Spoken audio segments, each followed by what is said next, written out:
our topic is freedom. This is a moral story. This is a moral story.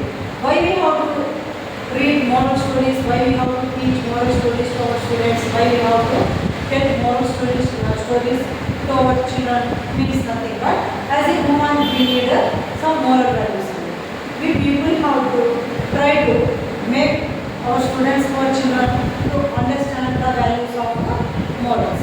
Means nothing but when we are living as a human, we need some means qualities like humanity, helping nature, and punctuality. All these things are coming under the morals. Moral values means nothing but they are like a human weapons. If you know the value of moral, then automatically we can live our life or we can success our life. In that way, today I am going to tell one interesting story that is a greedy dog. What is the Telugu meaning of greedy dog? Perasa, lega adyasa, aina kukka. Greedy means nothing but adyasa. Greedy means nothing but adyasa. ఈ అభ్యాస అయిన కుక్కకు ఏం జరిగిందో చూద్దామండి. Once upon a time, a dog found a juicy bone. Once upon a time, a dog found a juicy bone. ఒక రోజు అంటే అనగనగా ఒక రోజు అని అనేవాళ్ళు. మనకు ఒకప్పుడు ఏదైనా తెలుగు స్టోరీస్ చదివినప్పుడు అనగనగా ఒక రోజు ఒక కుక్కకు ఒక జ్యూసీ బోన్ మీన్స్ అంటే ఒక మంచి ఎముక రసముఖమైన ఎముక దొరికింది. ఈ క్లచ్చి టైప్కి మనం స్టార్టెడ్ పడుతుంటారు. దాన్ని అది నోటిలో గట్టిగా పట్టుకొని తన ఇంటికి బయలుదేరడం మొదలు పెట్టేస్తున్నారు. As he crossed a bridge, he saw his reflection in the water. As he crossed a bridge, he saw his reflection in the water. ఓకేనా? అంటే మనము ఏమైనా వందన దాటేటప్పుడు మనం వందన దాటేటప్పుడు కింద వాటర్లో ఉంటాయి కదండి, వాటర్ స్ట్రీమ్.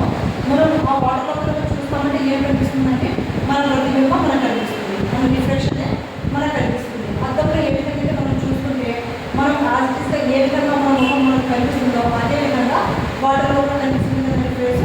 అలా ఈ కుక్కకు కూడా తను నీటిలో వెళ్తాడు గురించి క్రాస్ అయ్యేది కింద వాటర్లో చూసినప్పుడు దాని యాసిడ్స్ దాని యొక్క ప్రతిబింబం కనిపించిందండి. దాని ప్రతిబింబం కనిపించిందంటే అది ఆల్రెడీ నోటిలో బోల్ పెట్టుకుని కదండి క్రాస్ అవుతుంది బ్రిడ్జ్ని. కాబట్టి ఇదే దీని ప్రతిబింబంలో ఒక కుక్క నోటిలో ఎముక పట్టుకుని ఇంకొక కుక్క ఉన్నట్లు తనకు అనిపించిందండి.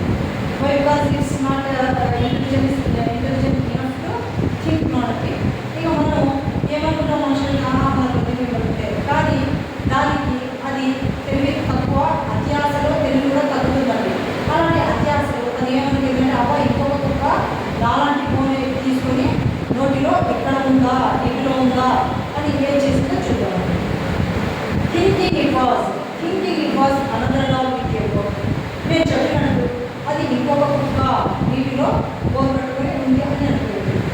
ఈ వాక్కు స్కెలిట్ అవే ఏమంటే అత్యాశ దానికి తన ఉన్నదానిలో అది తృప్తిపడక అది ఇంకొక కుక్క నోటిలో ఉన్న ఎముకలు కూడా ఆశించింది. ఎందుకంటే నేను ముందానంటే మన స్టోరీ వీడిరాదు అత్యాశపడి అది ఏం చేసిందంటే ఆ కుక్క దగ్గర ఉన్న ఎముకను తీసుకోవాలా అనే ఆదుకతో ఆ కుక్కను భయపడించడానికి అర్చిందండి, మురిగినప్పుడు ఏమవుతుందండి చూద్దామా.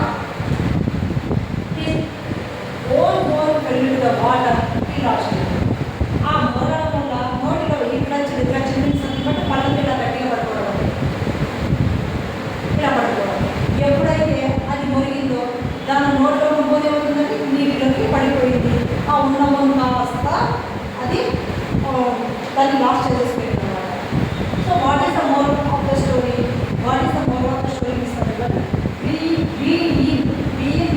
అంటే అత్యాశ ఉండడం వలన can make you lose what you already have. ఒక్కొక్కసారి అత్యాశ వలన మనం ఉన్నది కాస్త ఉండిపోతుంది అంటారు కదండి.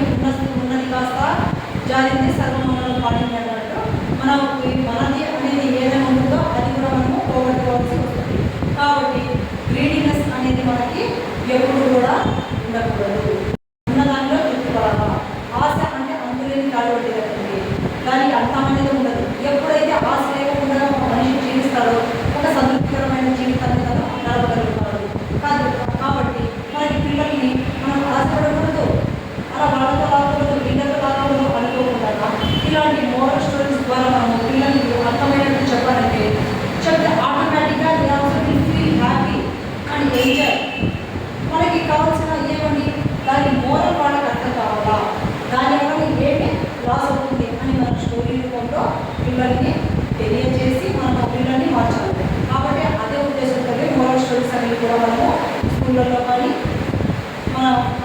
పిల్లలు ఇంట్లో అయినప్పుడు చెప్పడానికి మేము చేసి పట్టలేదు. పూర్వకాలంలో మన గ్రాండ్స్ అంటే మన గ్రాండ్ మాస్టర్ ఏం చెప్పాలంటే ఇలాంటి స్టోరీస్ చెప్పేవాళ్ళు. చెప్పడం వల్ల పిల్లలు కూడా మంచి చెడు అనే డిఫరెన్స్ తెలుసుకొని పిల్లలు మంచిగానే ఉండేవాళ్ళు. కాకపోతే ఈ రోజు కాలంలో ఏమిటంటే డిసప్పియర్ డైనోసార్స్ ఇలాంటివి ఏ విధంగా అయితే ఇదైపోయినారో అట్లా మన గ్రాండ్ పేరెంట్స్ కూడా కరువైపోయిన పిల్లలు. కాబట్టి ఇప్పుడు మీరు రోడ్డు యూట్యూబ్స్ అంటే ఇంకా మొబైల్స్ వచ్చాయి కాబట్టి ఇంకా అది రిక్వెస్ట్ చేసేస్తున్నాయి. ఏమైతే ఏమండి మీరు కూడా పిల్లలకి ఇలాంటి స్టోరీస్తో వినిపించడము చూపించి పిల్లలకి మోరల్ వాల్యూస్ అని నేర్పించడం తెలియజేస్తున్నారు. Thank you so much. అలాగే నెక్స్ట్ ఇంట్రెస్టింగ్ వీడియో అండి. థ్యాంక్ యూ సో మచ్ అండి.